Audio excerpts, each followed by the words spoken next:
is the education that provides you networking, which is very important. Failure is part of your learning process, of your evolving process. So you gotta be resilient, open-minded, because sometimes you need to change the way things are going, your initial focus. These guys, they are proud to say they failed. Probably would have to take 10 years of therapy to be able to say it the way these guys say.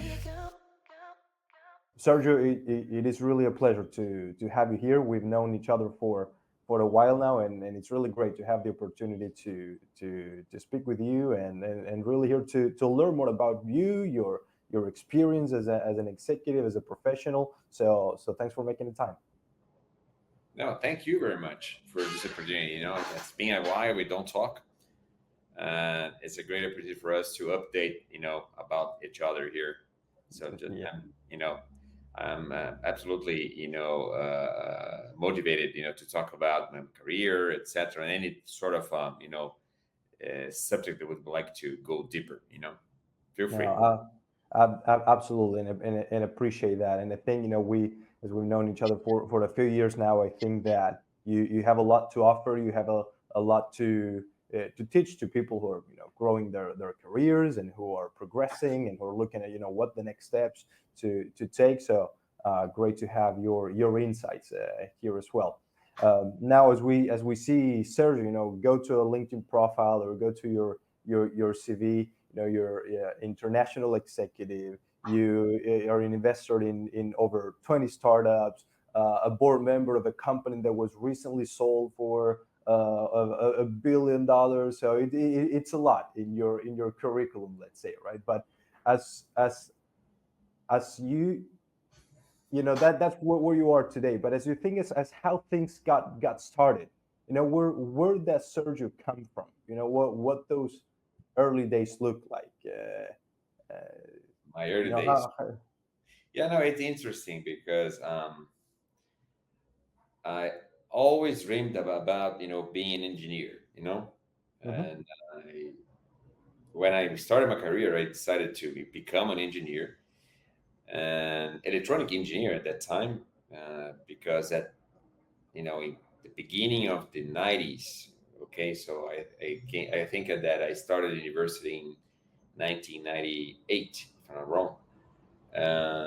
I think that 80% of the engineers, of the engineering industry was basically focused on electronic engineering. Uh-huh. And but over the course of my university, etc., I realized that it was not that. So I was not, looking for something technical, you Uh-huh. know, a technical career or something like this. I'd like something more open, and I always felt my profile more, I would say, much more commercial, Yeah. you know, than necessarily, technical. And I had a very interesting experience when I started, being interviewed for selection process, led by banks. I didn't have, in my mind, it was not clear to me that I would like to work for a bank. When I started, interacting with people, during the selecting process, I got amazed, with the profile of the people. Hmm. And then I decided, no, I want to work for a bank. And I was accepted by what they call here, trainee program. Yeah. So it gave me the opportunity, you know, to know and to experience all the areas of a bank during 1 year. That was, amazing, because I was 21 years old. I had already graduated. I started working as a trainee, and I think that there was a big number of candidates, probably 1,000, and they Mm. select 8 people, and these people would be, experience different areas of the organization at the same time. So I had the chance to work in operations, to work in a branch. I have the chance to work in the treasury, in the treasury desks of the bank, the corporate banking, investment banking, back office, IT, everything in 1 year. Yeah. That was amazing.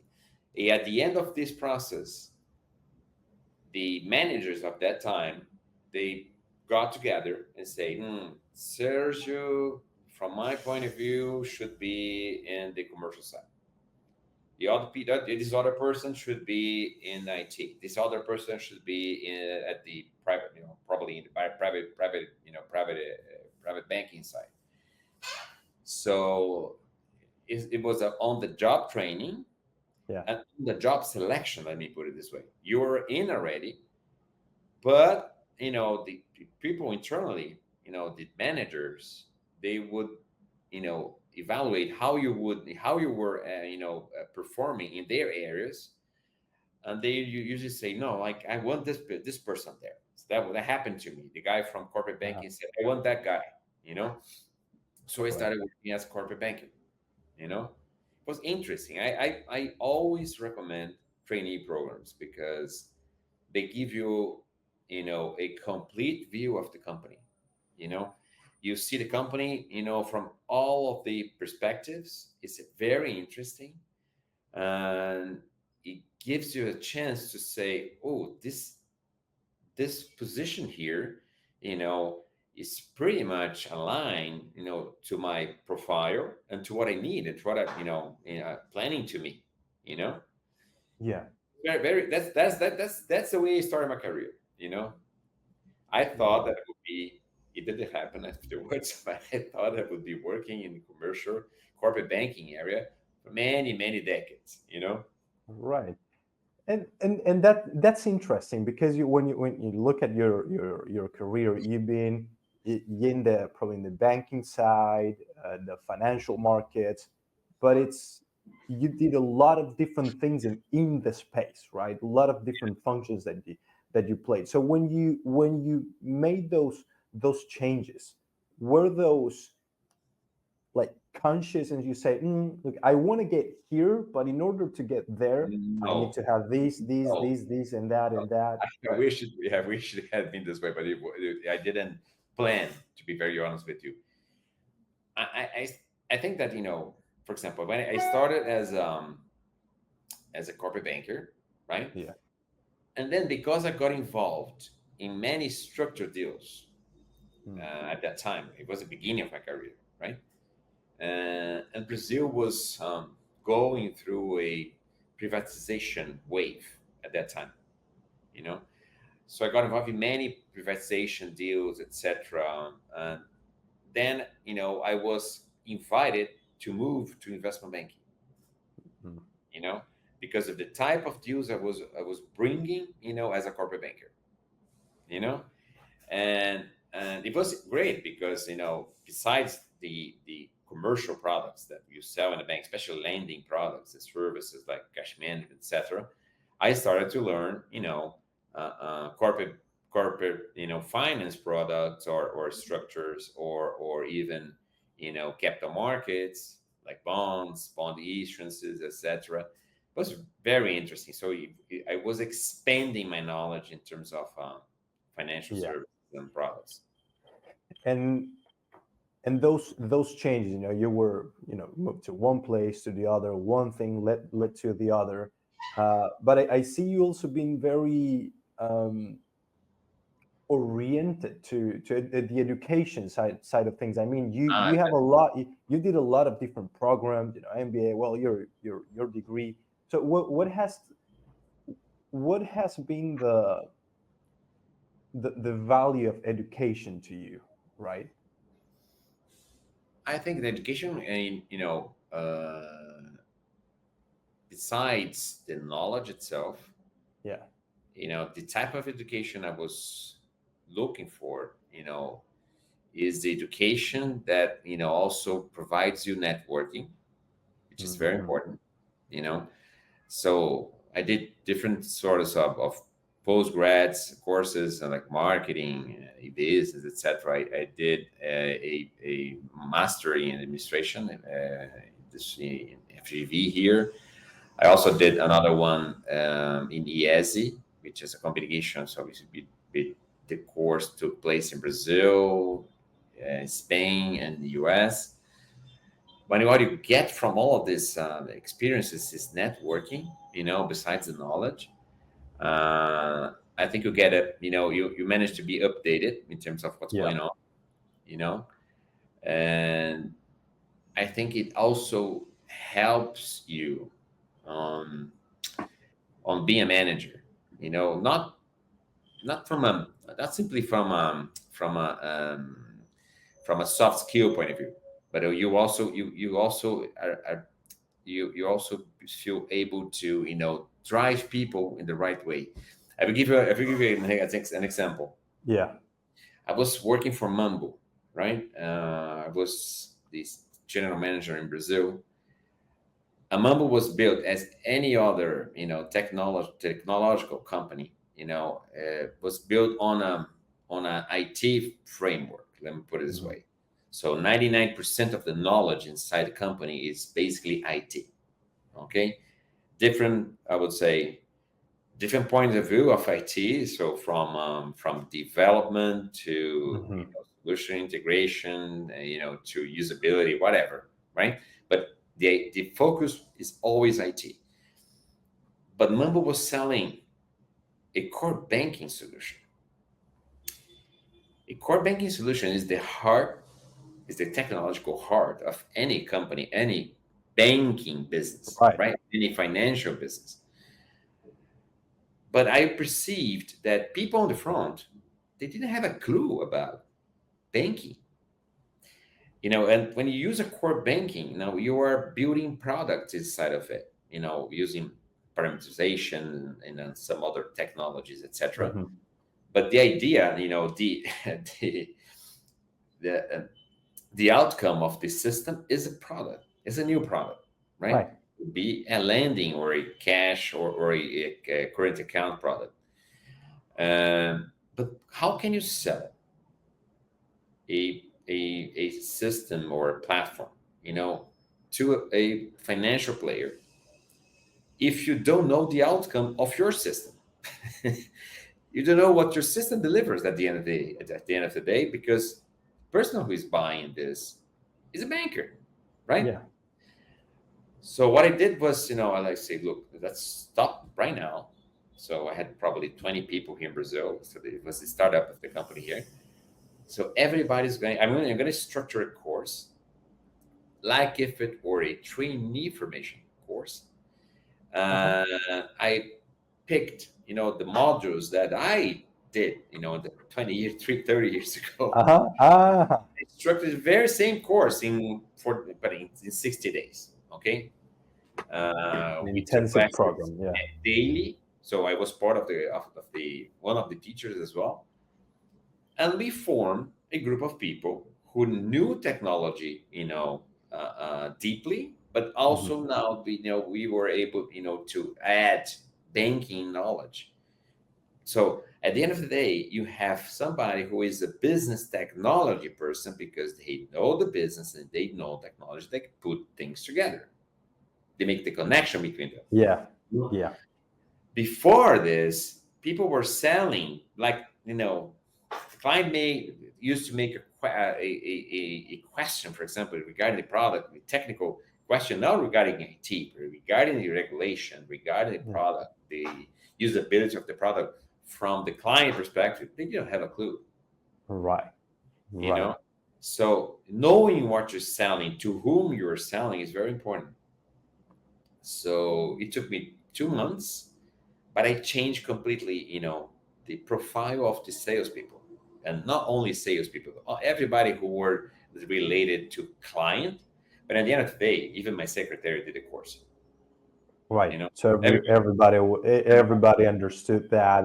For everyone to the understand it. intern, Right. secretary, people Right. from operations, people from code development, everybody, and the sales guys.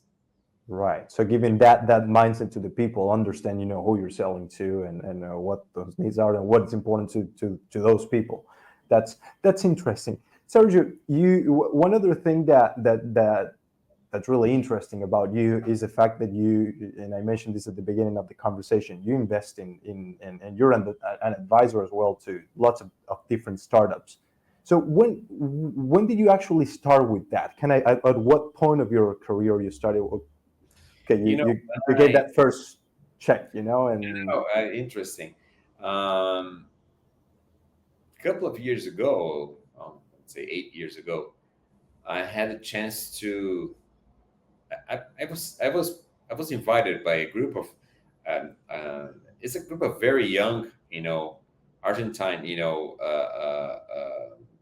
Israelis. Mhm.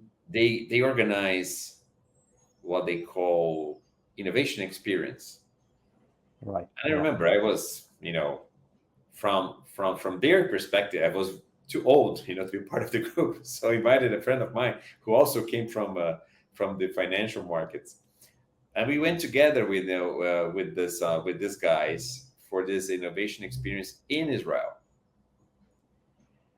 And the program itself was a sort of combination between culture, Israeli yeah, culture, and innovation.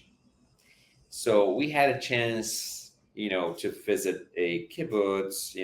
We had a chance to be in all of the major cities of Israel.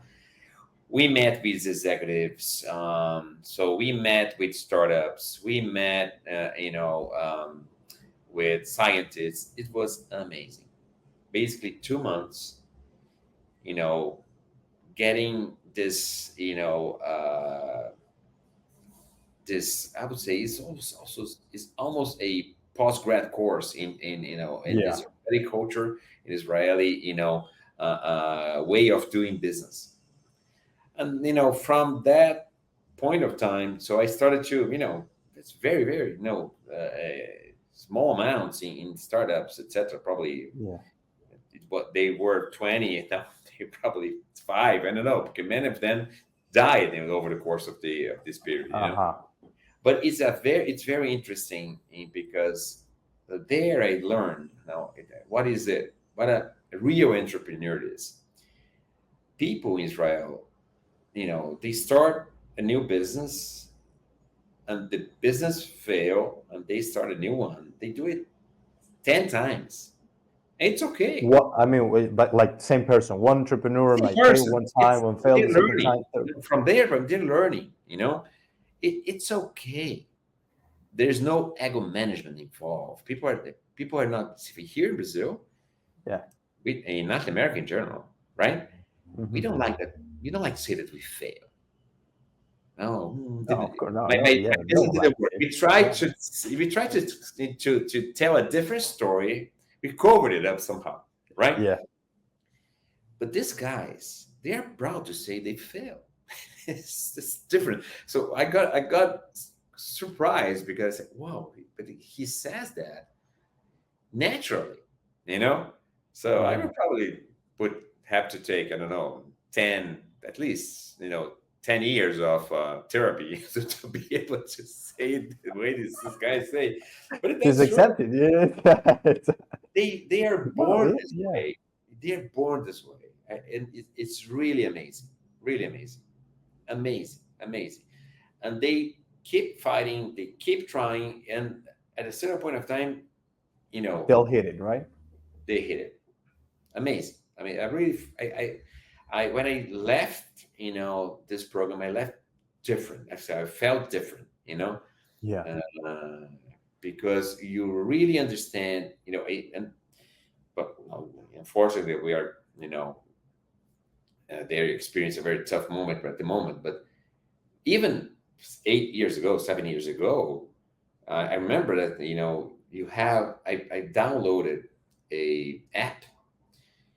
Through this app, you can see how many, attempts of invasion or missiles, etc., the dome is receiving and destroying Yeah.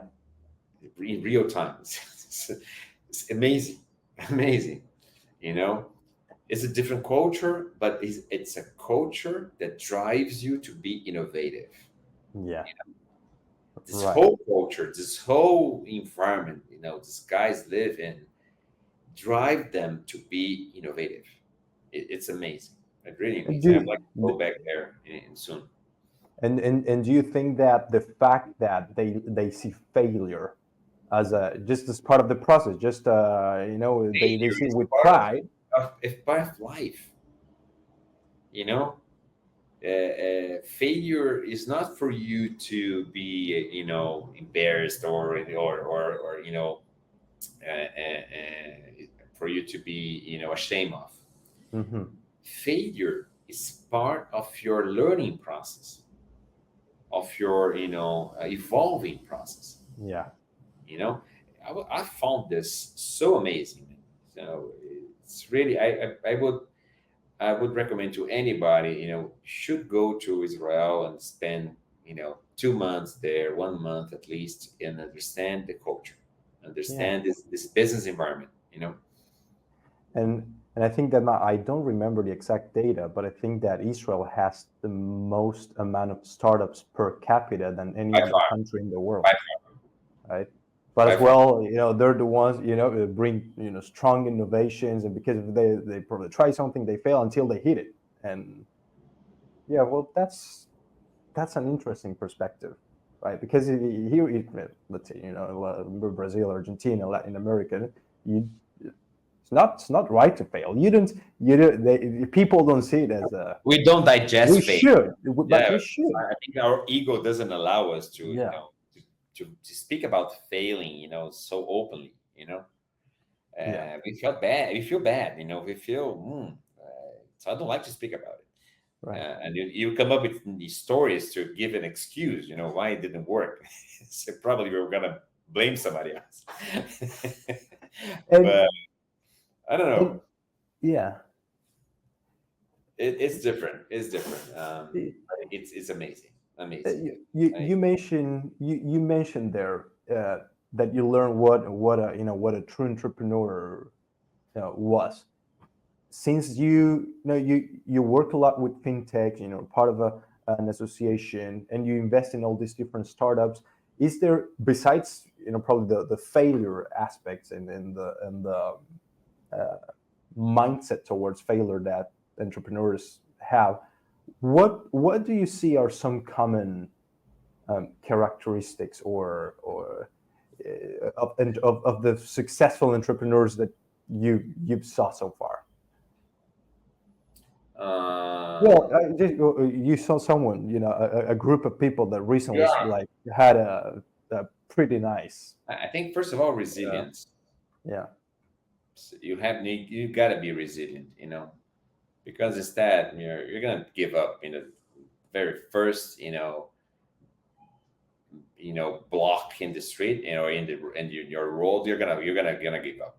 So you gotta be resilient, open-minded, because sometimes you need to change the way things are going. Your initial focus, especially in countries like in our countries in Latin America, because regulation changes every time. For example, you know, Hmm. uh, if depending on the government, federal government you are dealing with, so it may completely kill or build or probably give you a huge opportunity for it to build a new business, you know, or you can kill a business overnight, because of Hmm. taxes, for example. It Right. changed the tax environment or the tax infrastructure, and that's it, you know, and and bringing people is a challenge. I think bringing the right people is a challenge, you know, Hmm. uh, because in the very beginning of your startup, for example, you don't have enough money to bring the right people, the best people, right? And not necessarily everybody is willing to bid on your business and only count of, for example, stock options, etc. Yeah. People, I think it's interesting, but it seems that people people who love to work in a startup, having all the full FTE, full time FTE Yeah. benefits, which is impossible, right? Because if you're working in a startup, you are investing as well. You're investing your work, Hmm. time, your work effort, etc. In this startup, so you cannot have all the benefits. Oh, what would be my my health insurance? Right. You know? So my retirement plan, my friend, you know. Yeah, So that makes it people would challenging, like to, right? find a job, a traditional job in a startup, which is not, uh, uh, it is not, feasible. It doesn't Right, work this way. right. That's why sometimes it's very difficult to bring people, senior and experienced people, to our startups. And what I see, especially when you talk about fintechs, for example, Hmm. I am part of the association of fintechs here in Brazil. Uh, you see that many people in the fintech world, they are much more tech than fin. Uh-huh. So they understand technology, they understand the solutions, they understand the technological, I would say, environment.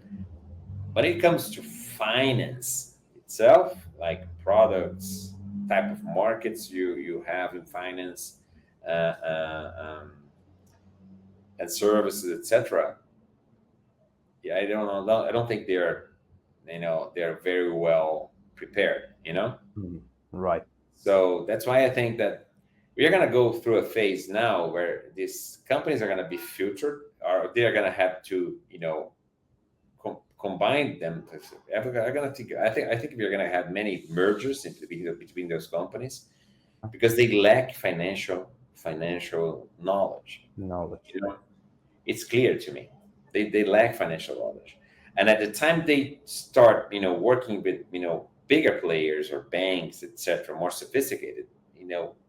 There's a gap, a knowledge gap. You know, Mm, it impacts their commercial performance because they don't bond, with the client. right.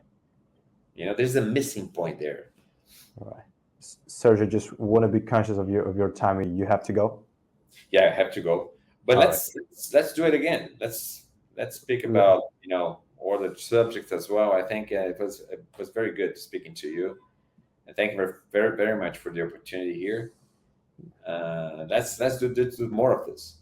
Let's do more of this. Yeah. Thank you. I really appreciate. We should Good definitely night. do this again, and really appreciate the time. We'll love to continue the discussion at another point. Okay, my friend. Take care. Bye bye. Bye bye.